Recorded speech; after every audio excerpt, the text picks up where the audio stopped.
Hello, everyone. Good afternoon, and welcome to this roundtable on Crossborder by PIMVendors.com.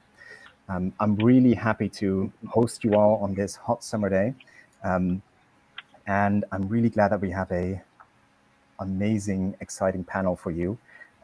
We have the same speakers as last time, again under the guidance of Glyn, and they're going to discuss a first session on cross-border, a very big topic that we've decided to cut into 3 parts, and we're going to discuss the first part today, which is starting your cross-border journey. We're going to focus on product information management, PIM, and we as PIM vendors can help anyone that is looking for a new product information management solution. If you're looking for independent advice or you have any questions on PIM, want to build a business case, or are looking for the return on investment, head on over to PIMVendors.com, and we have a lot of free tools to help you out independently. Well, without further ado, let me hand over to the panel and hand the floor to Glyn. Glyn, she's all yours, and good luck and have fun. Right, thank you. Thanks very much, Stefan. Good afternoon, everybody. Thanks for joining us for, as Stefan said, it's the first of a series of 3 roundtables on the topic of cross-border commerce. This series came about from a previous webinar we ran on the topic of selling across borders, and I think the discussion highlighted just how broad the topic is, and on the basis of that we reckoned it needed a deeper investigation, and so here we are today. Before I ask our panel members to introduce themselves, just very briefly about myself, brief bit of background. I run a business called Retail Insider, which is a website of opinions and insights on the retail sector. We have a focus on technology and digital developments, also produce various reports and host events. And it's also a pleasure sometimes to be asked to invite to host roundtables such as this one. Certainly hope in the next 50 minutes or so will be particularly interesting, because cross-border trading is, rather curiously, something that many companies do without actually realizing it. It's not just about crossing international borders, but it also encompasses regional borders in the same country. I won't say any more than that, because exploring the scope and definition of cross-border is one of the areas the panel will be discussing. And talking of panels, I'll now ask each of the experts to briefly introduce themselves, and starting with Harold. Could you just give us a brief bit of background about yourself and your organization? Absolutely. So nice to have you all here, and thanks for spending some time with us on this hot summer day. I'm Harold from Via Medici. We are a PIM and digitalization company based in Karlsruhe in Germany, with subsidiaries all over the world. Actually, we've celebrated our 20th anniversary in 2019. And that's that. Getting back to Glyn. Right, thank you, Harold. Dagmar, do you want to give us a brief intro? Yes, gladly. Welcome, everyone. My name is Dagmar, and I'm from Lighthouse Integration, which is an integration company. We are consulting in the large lighthouse projects. That's where the name comes from, with roughly 20 years of experience, first in cross-border and the last number of years already in PIM. So thank you, Glyn. Great, thank you. You're obviously not in a lighthouse, because it looks like you've got a tree behind you. That's very true. Looking onto my balcony. Great, thank you. And Rupert, do you want to give us a little bit of background, please? Yes, I'm with InRiver. We develop a product information management platform. We've got about 1,500 brands using the system. And we're 15 years old as a business, headquartered in Malmo, Sweden.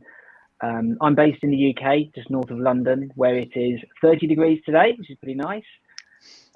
My background is about 15 years experience working with digital asset management and PIM solutions, almost exclusively within the marketing use cases. So I've worked with brands, manufacturers, and retailers. Great, thank you, Rupert. It actually sounds slightly like you're in a tin can, but judging by the visuals, I don't think you are. Ah, no, I'm not sure why it sounds like I'm in a tin can. It's still audible, so we don't have a problem with it. And finally, Justin, a little bit of intro, please. Hi, good afternoon, everyone, and Also, thanks for joining us. I'm based out of London. I work for a company called Precisely. So what's interesting is Precisely is a relatively new brand, but the product that I represent is a company called Interworks. So we've also been around for roughly 20 years or so. I'm responsible for our business in EMEA and APAC. So we are a multi-domain master data management platform, and included in that is one of the key domains that we focus on, which is PIM, but we don't only focus on or serve product information management solutions to our customers. We also do other domains like location, assets, material, and a wide variety, customer, vendor, wide variety of other domains as well. And our focus from a Precisely perspective is we have formed a new category around data integrity. So we want all our customers to be able to trust in your data. Obviously, if you're in the product information management space and you're competing nowadays online, you really need to be able to trust in the data that you're delivering to your customers. And I'm really happy to be joining this panel today. Great, thank you, Justin, and thank you the rest of the panel. With some specific cross-border topic areas that we're looking to cover off, and just to briefly run through those. Starting your cross-border journey, can you afford not to go cross-border? We'll then move on to packing your bags, basically taking a look at the preparation for that journey. Then moving on to solving the complications you may well find along the way. And then just finally, we'll wrap up with some examples of failed cross-border activity. It's relatively straightforward format. I'll be throwing a variety of questions at our panel, but we'd also like to hear from you too. So please type your questions into the comment box, and I'll hopefully look to bring in some of those as we go along. And for specific questions, if you're on LinkedIn, you're getting the stream from LinkedIn, then Stefan will be covering that one off, so he may well be able to answer those questions on that platform directly. Right, going straight into the topics, starting your journey. I'm just wondering, throwing this one out to the panel in general, can we sort of look to determine to some extent a general description of, what is a border? Is it international? Is it a state? Is it regional? It seems quite difficult to get your hands around that one. Rupert, do you want to get the ball rolling? You always pick on me first. So, yeah, I had to think about this one. So I look at this in terms of three areas. So crossing cultures, crossing languages, and crossing geographies. So I think even if you take the UK as a north-south divide, you've got different cultures. And if you've got different languages, well, maybe in some cases. So from my side, cultures, languages, and geographies, and within those, that's where I see all of the challenges. And obviously, we're in the UK, we're a small island, so you could say overseas as well. Great, thank you, Rupert. Dagmar, do you have anything to add in terms of what you would look to give a description of cross-border? There are several aspects to that. Specifically, when you're talking about the continent, then obviously you have so many cultures, so many countries, languages, everything. But even within one specific country, you already cross borders between north and south, as Rupert said. And in the end, it's a definition of your audience, of your target group. Whom do you want to reach? Because there you already are crossing borders when it is coming to age, gender, and so on. The income that you are focusing on, that your target group needs to have to buy your products, all of that. So cross-border is mostly thought of as something to do with countries, languages, and so on. But in the end, the problems that you're facing when you're looking at a system and you're choosing a system and so on, they already come to bear on your decision when it is something with different target groups. That's my thought. Do you have any additions, or you good with that one, Justin and Harold? I'd like to add another. So I think we've both Rupert and Dagmar have done a good summary. I'd like to add another sort of angle to it, which I think of as a potential demographic. So if you think about, a lot of people think about cross borders, and we talked about different regions, but what you might want to do, so we speak to, and this is quite prevalent in retail, is you might want to sell the same product to a different demographic and you might want to describe it differently via a different site, depending on that demographic. And how do you do that? So, for example, if you're selling a dress and you want to sell it to a certain demographic on a certain high-end website, the language that you use to describe it might be very different, and the imaging that you use might be different, and the bundling of it will be very different depending on maybe a different website that's not as much of a premium brand. So I think any organization who's looking to differentiate themselves based on the demographic is going to be absolutely key. And then also, just to give you another concrete example based on, I think, what Rupert was saying around within the country, just to say, for example, focusing on the UK, we were speaking to a large building supply company. So they've got 93 different branches, but each branch has got the ability to decide what products they want to sell in their branch and price it differently, depending on availability and depending on their customers. So if you imagine you've got 93 branches and you've got a couple of 100,000 products, how do you actually manage that variation? And we even think of that as having some sort of a cross-border challenge. So the border is not just a physical border, but it's maybe a construct that you have within your industry, and you want to be able to manage that at scale and grow your business either online or physically in the store.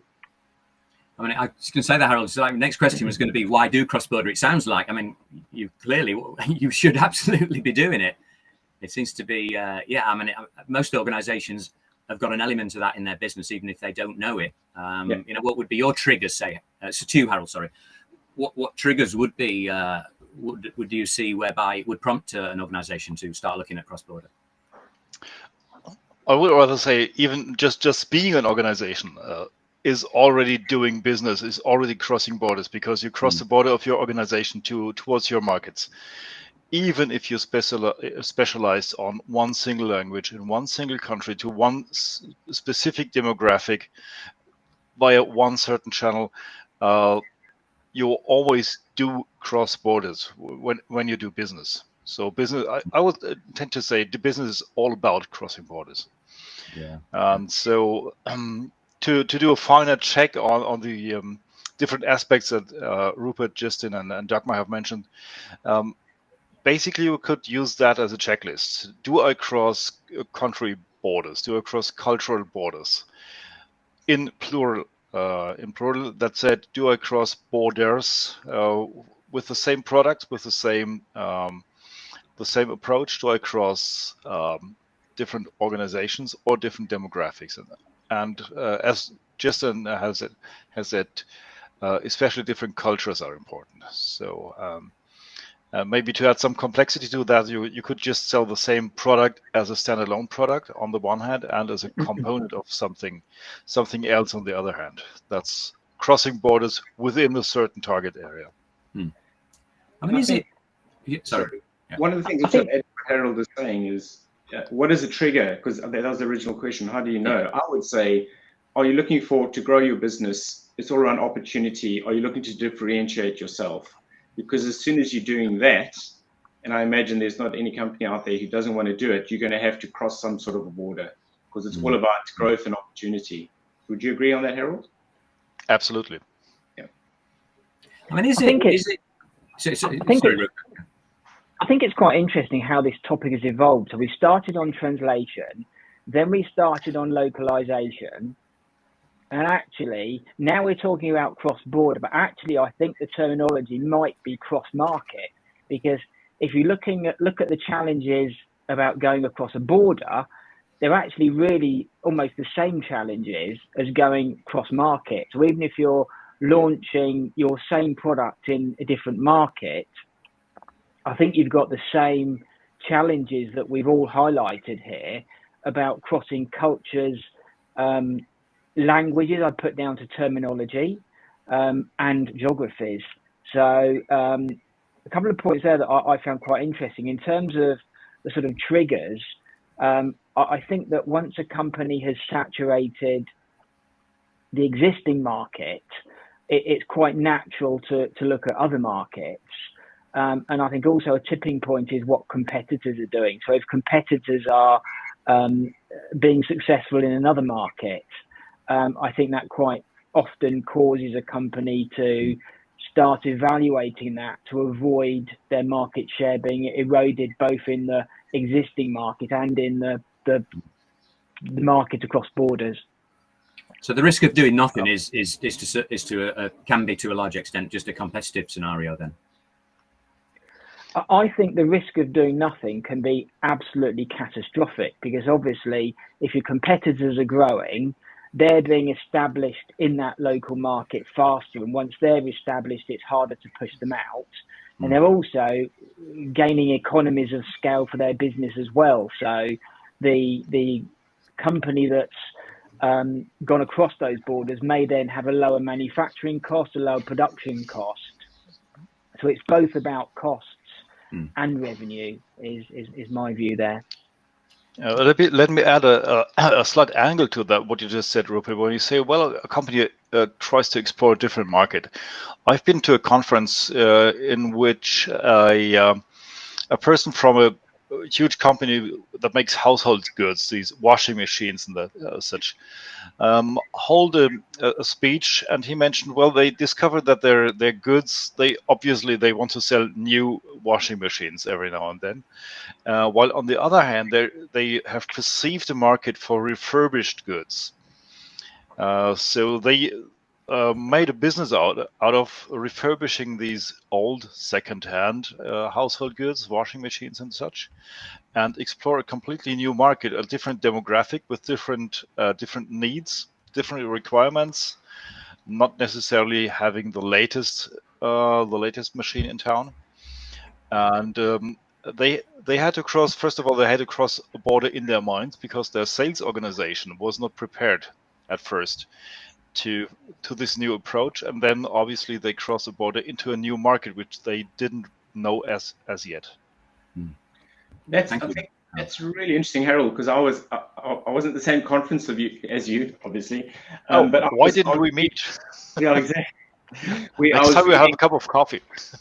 Yeah, there was a large UK retailer, so one of the best known brands, who do sell washing machines and computers and laptops and TVs and all of that. Their traditional business model, I'd say up until 6 months ago, was selling new goods, and you go in there to buy a net new product. They are looking at launching exactly the same service, where if you've got a product, and I think it's a combination of being a lot more environmentally friendly, saying once you buy a product from us, if there's a problem, you don't need to throw it away. And if there's a problem, you can come to us and we will help you refurbish it. And the question there is, do they have the systems and the platforms to launch this new service relatively quickly, I'd say within a 6-month period, in order to offer that service? How do you capture all of that data? How do you sort of pivot? And I think the challenge there is, if you're not thinking about, I almost see what we all do around this table is putting in systems and solutions that future-proof what you want to do in the future, that you don't even know what you might want to do. It allows you to pivot really quickly and create those new sales opportunities. That brings you back to the topic of this day, because in the end, when do you actually start with your cross-border philosophy? Yes, actually, you have it on your table all the time, but when is it worth looking at a system to help you with your cross-border? And for that, it's not just one demographic or a couple of products. It is, as soon as you want to go into a completely different market, that may be a country, it may be a different language, it may be a completely different product, like you both said, from new to refurbished or something like that. And that is for our topic today. Perhaps we should define how we circle around that cross-border as a vocabulary here. Does that make sense? Yeah, sorry. I just had the idea based. Thanks for that, Justin and Dagmar, for adding spice to the whole topic cross-border, because this particular company, they have to find a way to take these machines back to refurbish them. So in the end, it means we are talking to a bi-directional crossing of borders. Obviously, we want to talk to our customers. We all do web analytics and SEO and such things, and we want to have some sort of feedback channels. So if we take it to the extreme, this also forms part of the cross-border journey. Great. Thank you, Harold. I was just wondering, you mentioned systems, bringing systems in, Dagmar. Are we talking about the domain of larger companies then? Or could this be relevant for all sizes of organizations? Also, as an extension of that, is it more relevant to specific business types or verticals? I do believe that large companies know that they have to look at systems, and they are looking at an infrastructure and integration, and they know it. We need to find that sweet spot where you might not need it or where you just need it. And I think that's the interesting point here. And that goes way into the medium-sized companies, or potentially even a small company if they have still a large market. I'll give you an example. GoPro, it was a very small team which developed that camera, but then they were on a world market, and internationally that camera sold like whatever. And only then did they start to grow. So even a small company, but challenges is more like how much of that do you need to have covered by a PIM, by a good dam, for example, as the foundation. So that's the border that you cross if it comes to when do you need a PIM. Actually, thank you, Dagmar. Just as an extension of that, Justin, is it, I guess, when to start the journey in terms of Dagmar's teed it up slightly? Are there any metrics you'd say, right, this is the point you bring in a system to help you with your cross-border activity? I think that's a great question, because it's interesting, because what we find, and it'd be good to see input from the rest of the team, is you would think there'd be a natural point where someone would be managing it manually, so having people using spreadsheets, no integration, no systems in place. They might have like a rudimentary ERP system where they capture it, and then they look at adding through to Excel and publishing it. But what we find is that even medium to large companies have got a huge amount of manual processing in place. So these are very successful large organizations who still either are relying on legacy systems that don't have automation, it's not easy to integrate, or they're just using a lot of, powered by the Microsoft Office suite, which is Word, Excel, and email. But I think, if someone came to me out of the blue and said, look, when should we look at doing something like this? I'd probably say, if your turnover is around about 100 million or plus, you should probably look at automation. If you've got people who are relying on spreadsheets in order to do it, you've got no visibility of what's going on. If you're measuring metrics around time to market, so in retail or manufacturing, how quickly you can launch new products, or how quickly you can change or add variations to the products, if you want to make a measurable difference, because there's only so much you can do with people and Excel and Word. So I think from a revenue perspective, 100 million and up is probably a good tipping point. But we've seen companies that are smaller that still can benefit from having some sort of automation in place. We got a slightly different approach there, because we don't take the 100 million turnaround. We look at the return of investment. If you can if you have a return on investment roughly in 3 years, then it's worth looking at a system, and that encompasses all the points that you mentioned, Justin. I think. Sorry, you go and I'll come and say. It's really interesting what Dagmar said there, because I'm seeing that smaller companies now have got the same needs and complexities and working situation as larger organizations. And in the past, the capital investment required for a system was really high, whereas nowadays the capital investment is not so large. The systems are easier to integrate. So there's a lot of smaller companies that are running really comprehensive projects and putting in systems that are equally as sophisticated as the larger organizations. What I'm also finding is that the smaller organizations are more nimble. The larger organizations are like ships. They take a long time to change direction, whereas you have a small organization that actually could be 50 million turnover, but they're able to do really good stuff. They're able to internationalize quite rapidly because they've deployed the systems and changed the processes quickly. I think that's an interesting observation, because I'd say the exception to, and it's not a rule, the exception to the guidance is twofold. One is, as you said, Rupert, a lot of organizations now have got SaaS offerings. So it's you don't need that big investment in infrastructure and setup. You can basically say, okay, let's go for this option. Let's turn it on. Let's start the project quicker. And ultimately, if they can prove the ROI, and I'd be interesting to see 3 years, I'd say is generally quite a traditional period, but some companies are looking for ROIs. And, I've been hearing a lot of, we want to get results in 12 months, in a year, which you can achieve with the solutions that we provide. If they can prove that investing in this technology will deliver these results, I think it doesn't matter how big or small they are, they're going to, as long as they're going to get a benefit, it all boils down to a business case. And they can also make the decisions a lot quicker. How are you measuring this success? What would be the metrics you're going for? Are there any metrics specific to this cross-border activity, or are we just like, as in, it's an increase in sales and we reckon we can attribute it to the fact we brought this system in? Yeah. A few already mentioned by Justin. Oh, sorry. No, go for it, Dagmar. I'm interested what other people, because this is like the silver bullet. If you find this, it's so difficult.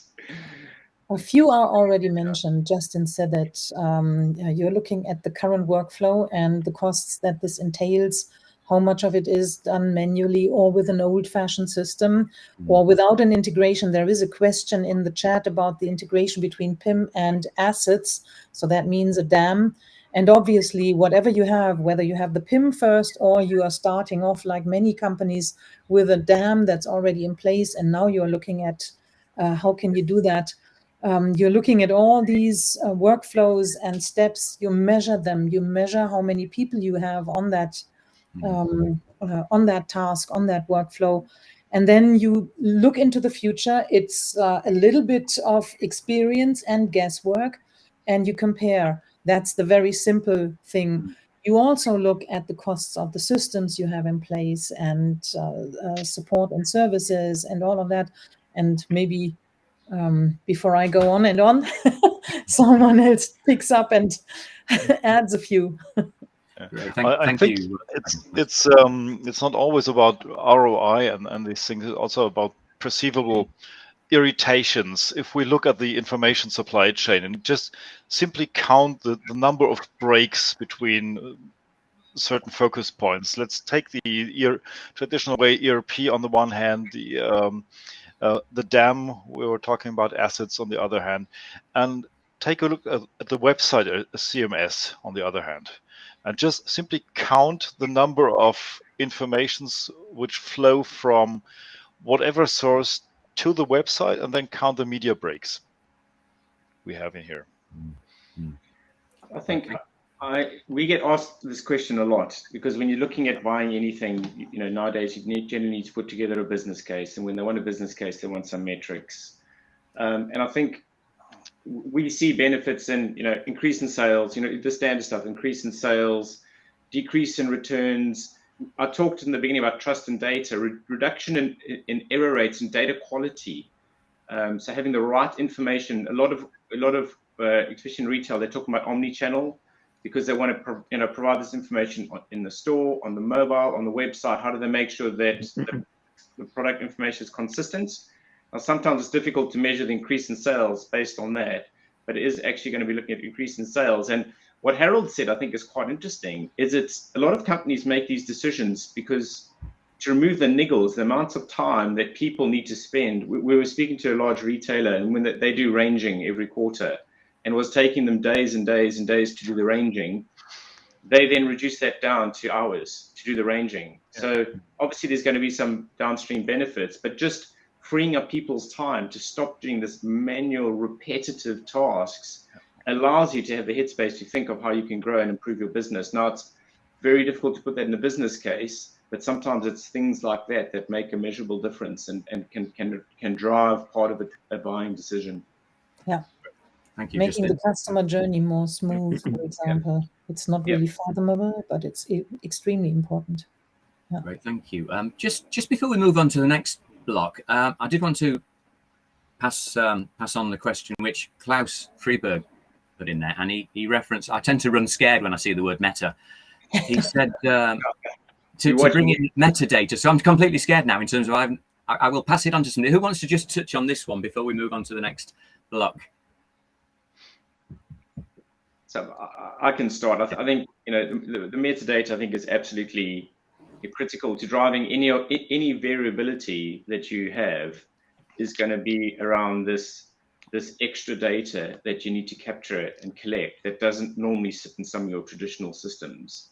So if you don't have a way, and I sort of break metadata into a variety of categories. You've got data governance, data quality, and that's a category of its own right. But when it comes to the PIM aspect, the more data that you can capture and manage at scale and automate it, that's going to allow you to differentiate. I used to use the example of about a year ago, everyone was looking to buying bikes, because of the lockdown, everyone wanted to buy a bike. And traditionally, when you buy a bike, you'd go into a store and have a look at the bike, and you'd see what it looks like and see if it fits, and you might just take it for a quick ride. But you couldn't do that anymore. But a bike is still a bike, and how would people make a decision on buying a Trek bike from supplier A or supplier B? It'll be probably based on the experience of buying it, all the additional information that you can find out. And a bike is actually quite a technical product. You've got all the different sizes and the different components that go onto it, and the different suspensions. And you can I was looking for a bike for my kid at the time, and I made a buying decision based on the company that gave me the most information about that bike, all the metadata that they created and they provided throughout the journey. And just talking about the question around assets, it's not just the metadata, it's all the imagery and the videos and all of that actually helped me make a buying decision. And that's how you can differentiate yourself, capturing all that metadata. Thank you, Justin. Right, without going down the rabbit hole of meta, right, we've now, I think we've agreed, actually, it's rather a sensible strategy to embark upon a cross-border strategy. The next step, which we've metaphorically called packing your bags, preparing the cross-border journey. Very simple question, where do you start? How can you prepare? Who wants to take that one up at this stage? Rupert, I can see your mouth moving. You take it. We've moved on to another topic, but I'd just like to reverse a minute, because from my side, there are absolutely situations where you should not follow a cross-border strategy. And I think it's good to sort of be clear on that. I mean, certain products I think are not necessarily suitable for different markets. And I think before you start your cross-border journey, you need to do some research. So there's one company that I've been working with recently that has concrete products, and they can't internationalize because you can't ship those types of products. You might find that a market is completely saturated with competitors.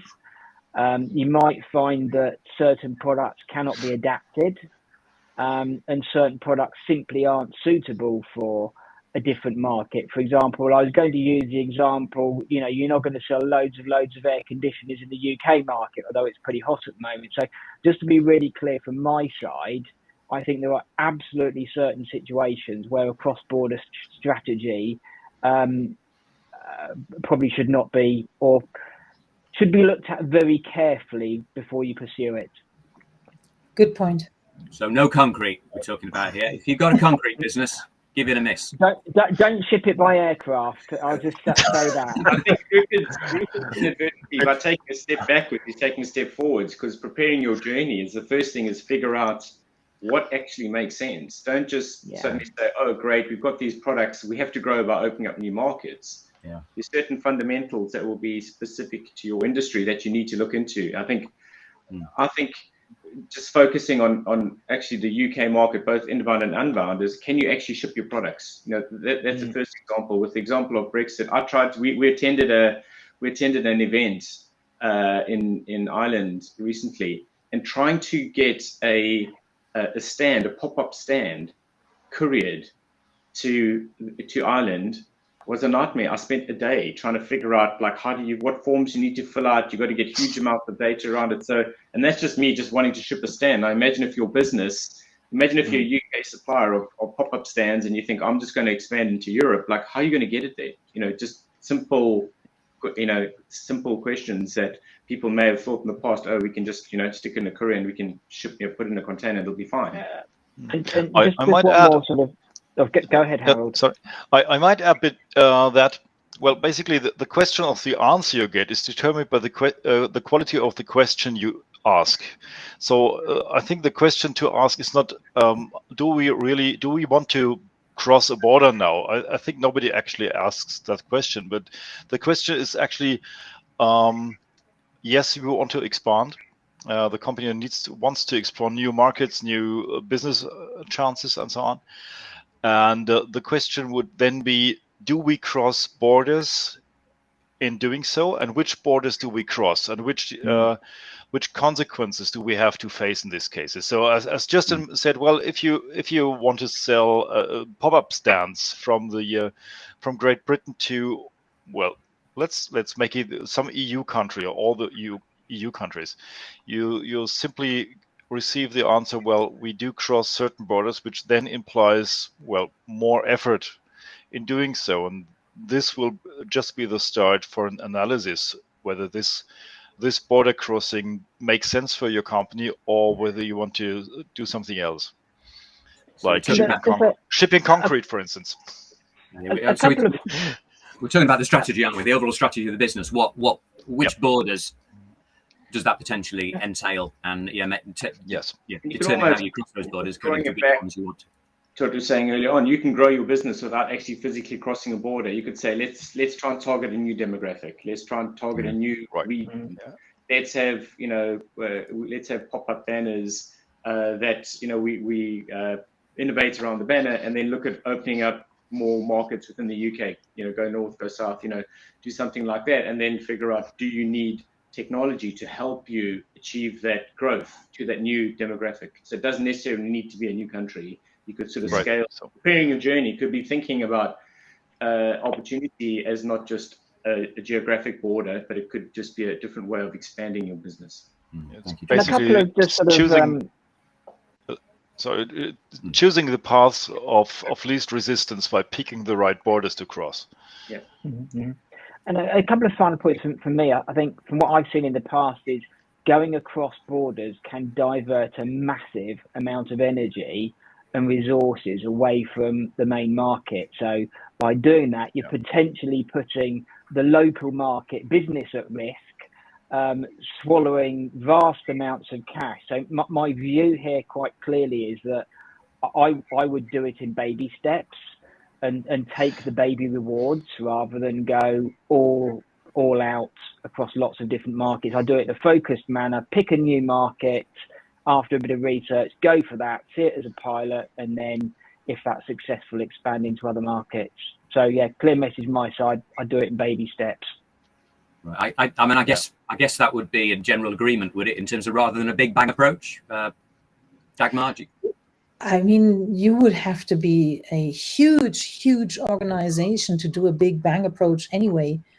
So you do a pilot, and then from that step onwards, after you have done the pilot, you might do bigger steps, and you might decide to go to several markets together because they have something in common, like all the countries that speak French, as an example, because then you need one translator.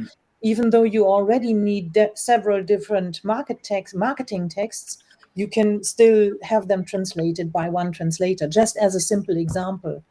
But the pilot is key to knowing, first of all, you get to know the process. You get experience in doing this, and then you don't go in all in with all your money and resources. You still have that home market to go back to. Yeah. And I think there are some real quick wins here. I was talking to a company the other day that does chemical products, and there are specific marketplaces for example, chemical products. So to go to a new market, a new border, some of these marketplaces can get you up and running really, really quickly if you approach the niche marketplaces with the right strategy, and that can be low cost and relatively low risk as well. There's just a comment, even as a big organization, it is a challenge. And I totally agree. it's going to be a nightmare if you try to do it all in one fell swoop. Yeah. From a people perspective, just following on from what you've each been saying there, who should be involved within the organisation? I guess you'd need the leadership to have buy-in as a given. I'm assuming that's the case. And who would you look to bring in, even if you're going to take baby steps to make a start on this process? I mean, the marketing department anyway, because they would need to do the strategy for that new market, and they would probably either expand or hire an agency to begin with before they evolve themselves. They might just give it to an agency, an outside agency. There's going to be translation involved. Legal is key to not get into trouble. Definitely. The production part, whether you do it yourselves or whether you have your own production agency, all of these departments, it's nearly everyone, even research and development will have to think of, now we have to translate our user guide into more countries and more languages. Do we have different currencies? What's not currencies? The electricity. Dimensions. Units. Yeah, dimensions, but how much voltage do you have? Do you have 110 or 230? My English. I'm sorry. So what we're saying is, even if you do take this more measured approach, you're still going to require the input of a lot of different people within your organisation, aren't you?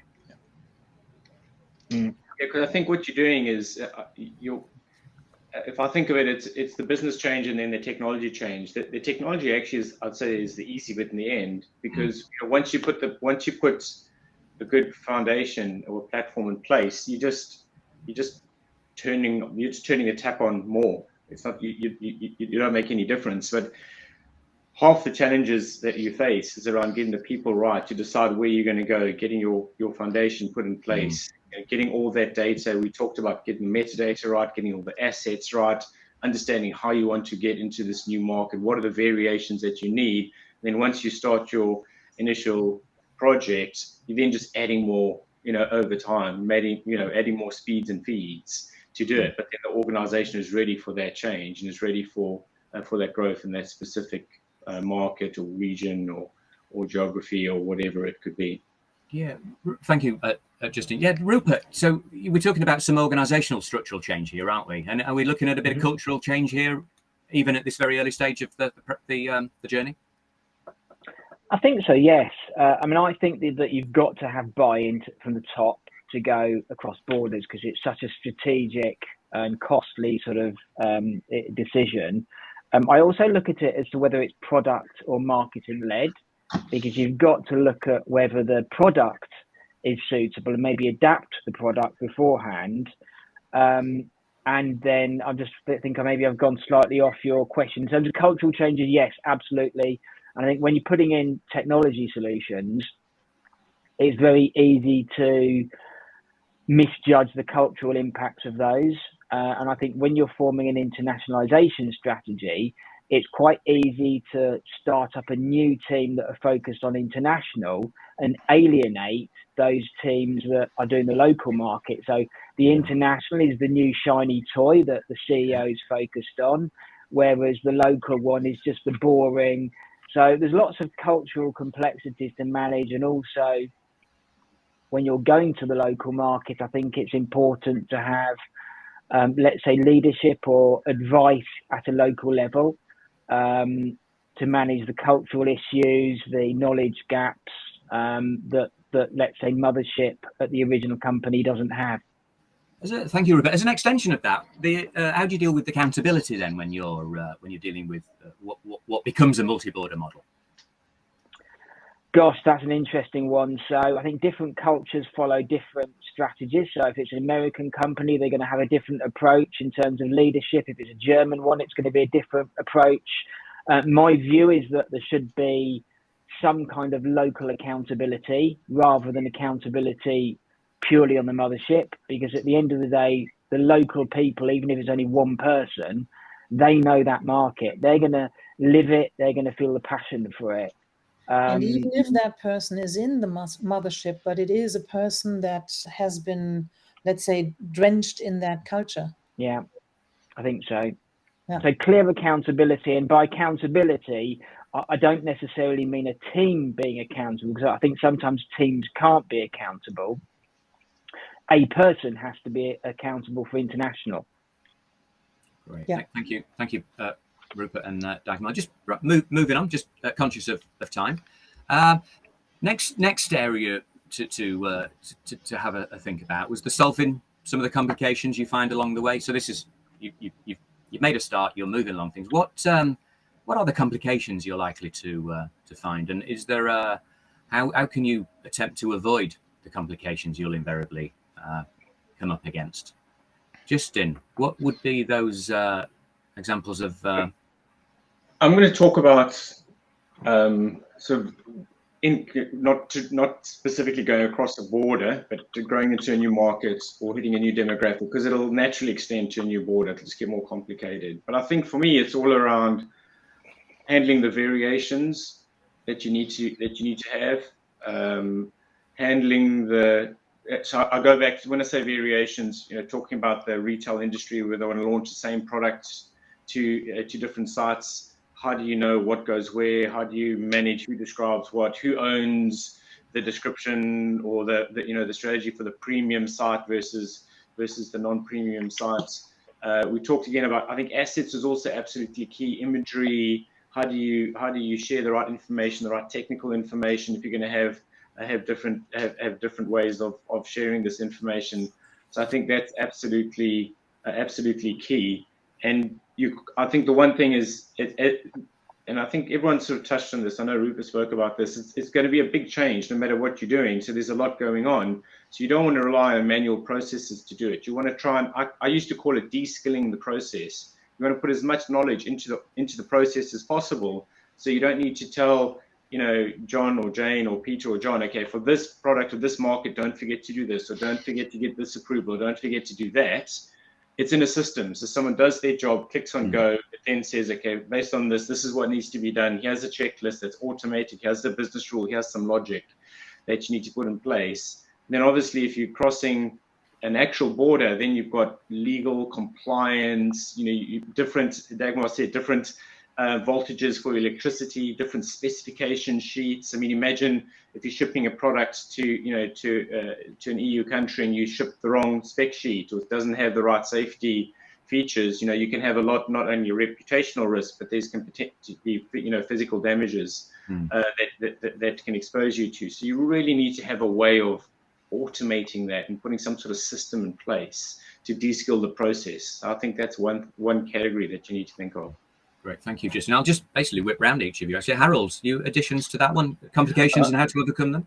Absolutely, yes. I might add one thing, because you mentioned de-skilling the process, also following up on dynamic changes in these things. We all know that sustainability has become a real big thing in the past, let's say, 2 years or so. So it just doesn't help to establish a process once. You need to establish a meta process to supervise and observe how the market is changing, what happens beyond that border you're just targeting. And just one other thing, Caterpillar, the huge machinery company, well, since a couple of years they also sell cell phones. Do they sell phones? Did they cross a border, and in what way did they cross the border? I guess they do simply hand out the brand name. They give it away to somebody, but they still need to pay attention on how the manufacturers work in this particular market. So I think that's a crucial aspect to consider. Is how do you cross the border? Do you do it to yourself, and to what extent do you cross the border, or have somebody else do it and be successful on your behalf? Thank you, Harold. Dagmar, any thoughts on complications? I would like to take the question that is in the chat to talk about that, because the question is whether there is experience in managing this from the headquarter or in the different countries. Yeah. And that is part of the complications that you're facing. So one of the big car manufacturers here in Germany, for most markets that they entered, they had someone in the market. And that someone was responsible on checking all the marketing material, making sure that the PIM data for that particular model for that market is okay. But for some of these markets, they had people sitting in the headquarters. And how did that work? Essentially, what I found out when I was part of that project is that specifically these people, they were there before the company actually entered the market. So that had a history, and they were very, very familiar with the product. And so they could help enter that market, even though they were not sitting, let's say, in Italy, in Japan, in Malaysia, whatever. So they had several people who were actually working from the headquarters and were still able to cover the market. And that, let's say, challenge that I see there is you start off with someone that is responsible for a particular market, and you evolve and you learn, and then you get some feedback, and taking that feedback and actually implementing the changes that are necessary for those for that feedback might also involve letting go of ideas of who is the best person for that task. So I have someone who is my colleague, they are sitting side by side with me, but actually it doesn't work, even though they might be from that country. My feeling is, or my results are, I have to exchange that person against someone who is actually in the market. And that was the case for most of these. You can start off with someone from headquarters, but then at some point you have to change. Right. Thank you, Dagmar. Yeah. Last, Rupert, do you want a last word on this this section before we move on to the final bit? I think the topic was complication. So, on internationalization, I would say expect the unexpected and enjoy it. And if you don't take that approach, then you're going to probably get some headaches on the way. In terms of systems, and I think systems and a PIM can help provide structure. It can help reduce risk, and it can help you change or adapt very quickly when these surprises or complications occur. So I think getting your systems, your data, your assets, your processes organized for the local market, I would say is key to targeting the new market or the cross-border. If you haven't got that in place, you haven't got something that you can replicate, a blueprint, that makes it much harder to scale. Great, thank you, Rupert. You referenced headaches, which brings us seamlessly onto the final block, which is just giving some examples of failed border crossing. And I know that all of you on the panel will have never had any failures among all the clients you've been working with. So we could easily take this as a generic, giving generic examples. Some of the things that I was thinking about, it might have been a failure to embrace technology, might have been starting with too big a scope, not working with the right partners, not getting the right people involved, etc. It's a learning curve. You have to adapt as you go along, etc. Those sorts of things. If we go around, who wants to go first in terms of what could be potential or what have been problems that organisations have made when they've gone on this journey? Harold's got a drink. He's got a drink now, so I'll move on to Justin. I'll start with something that's maybe a bit left field. Is I would almost say not going quickly enough. So we were dealing with I won't share any names to embarrass anyone, but we were dealing with an organisation that was on their side seemed to be very slow to react, very slow to get everything together. Because a lot of projects, I think of PIM projects, I haven't used this analogy for a while. It's like building the Channel Tunnel. You start on one side, the company starts on the other side, and you've got to build tunnels together, make sure you join in the middle. because there's a lot of work, and Dagmar probably knows a lot about the integration. There's a lot of data, there's a lot of systems that customers are responsible for in order to feed the PIM. It doesn't sit by itself. It's got to, it needs to be fed. And the reason why I use this as an example is they weren't going fast enough. And what actually happened is the company then went into administration because they had some supply chain challenges. They couldn't react quickly enough to the changes in the marketplace. And I think they were relatively complacent in order to run the project. Thank goodness that they were bought out of administration. But then the challenge they had is they were bought out by this new company and they didn't have the systems in place to now adapt to more products that they were being sent, because now they're part of a larger group. Obviously, hindsight is 2020. But these projects really need to get going. There's a lot of momentum that it takes to start these projects. It's carrying on, getting to that goal as quickly as possible. I think we talked about this, not trying to do too much, just getting something out there that can start to deliver the value, because you don't know what's around the corner in the next 6 months. You really don't. You don't know what's going to change. You look at retail was booming, 18 months ago. Now retail is struggling because of inflation.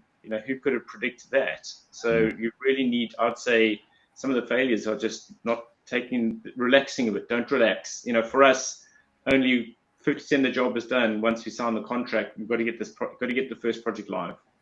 Right, thank you, Justin. And Dagmar, no relaxing whatsoever. What would you give us as examples of problems companies have encountered? I worked for a project with and I'm not saying any names, but it was a big furniture company from Sweden. Yeah, there are not that many, so what should you say? So they entered the Japanese market, and there was something really curious going on. Obviously, they took this market and said, okay, we need time to even establish ourselves in that market. They had some kind of tourism going on that all the people came and visited the store and went through it as if they were going through a museum, because the kind of furniture was so different from what they were used to at home that it was really like an interesting cultural experience. Now, the real problem came along with their employees, because the employees, they were used to work from 8 to 8, 12 hours. And it's socially very, very difficult to be at home earlier. So that company was not able to just work an 8-hour day. They tried it and they forced the people to stamp their times when they needed to go home. The people stamped, went back to their desks and continued working, because they didn't, the social disgrace was not, they didn't want to go home. And it took quite a while to get to such a solution that both the employees and the company were all right with it. Great, thank you, Dagmar. Right, to keep the meatball rolling, Harold, any examples? Absolutely. So I don't have such a beautiful example as Dagmar does, but basically it goes the same way that a big mistake would be to underestimate the cultural effects, regardless whether you go to a different country or a different demographic or a different market in which be just moving from B2B to B2C. Selling the same product to different audience does affect the way you have to communicate. So underestimating the cultural effects is in my eyes, in my experience, a key to success or failure in a certain market. Thank you. And of awareness that you do cross borders, because in many brains it's just, hey, we sell the same products, which it is not. It's not just the same product. It's a different way to make business. Great, thank you, Harold. You started, Rupert, so you got the opportunity to finish now.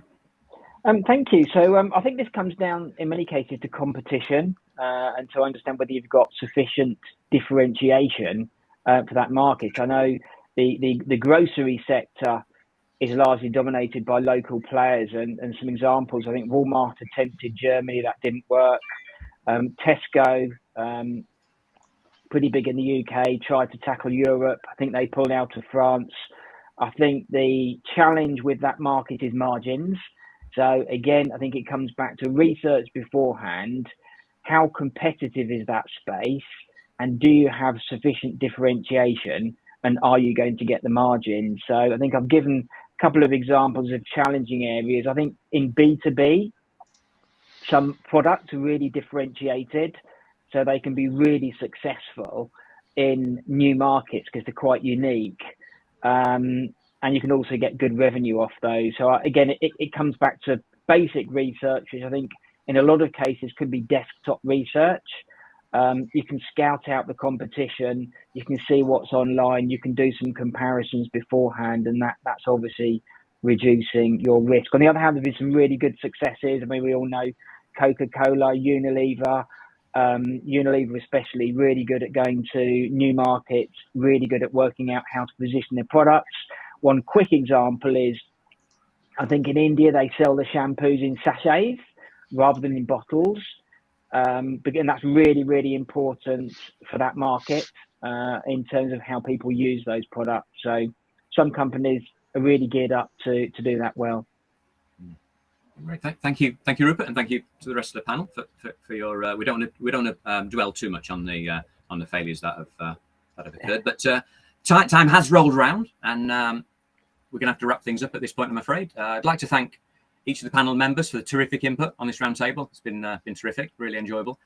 Certainly hope it's been informative to all of you checked in this afternoon, and that hopefully we've answered some of the questions you may well have had ahead of this roundtable. I'd also like to thank Stefan and Pim Vendors for putting this event together.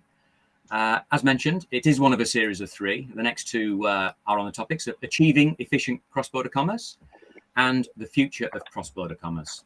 There may well be some other ones added because it seems like it's a topic that keeps on giving. And hopefully I'll see you again soon for one of those events. And on that note, I will say goodbye and hand you over to Stefan. Thank you very much. Cool. Thanks, Glenn. And let me thank you for hosting this amazing event, or moderating this amazing event. And thanks to the panel as well for participating. And I hope everyone had a very interesting, followed the very interesting conversation that we just had. If you didn't, because you were maybe 5 minutes late, or you had to grab a drink because you were sitting outside in the beautiful weather, you can visit our site and our YouTube to view the full recording of the event later on. And you can also visit LinkedIn to reach out to the different panel members if you want to continue the conversation or have follow-up questions. Specifically, maybe now in wrapping this up, if you have any questions PIM related, you know where to find us. And yes, Glenn is right. We will have at least 2 more follow-up conversations. The next one, indeed, on how to make this first step more efficient. You'll receive invites on those for sure. So keep an eye on your LinkedIn and on our LinkedIn, and keep an eye on our site. So with that, I'm wrapping this up. I hope everyone had a great time, and I hope you all have an amazing evening, and see you next time.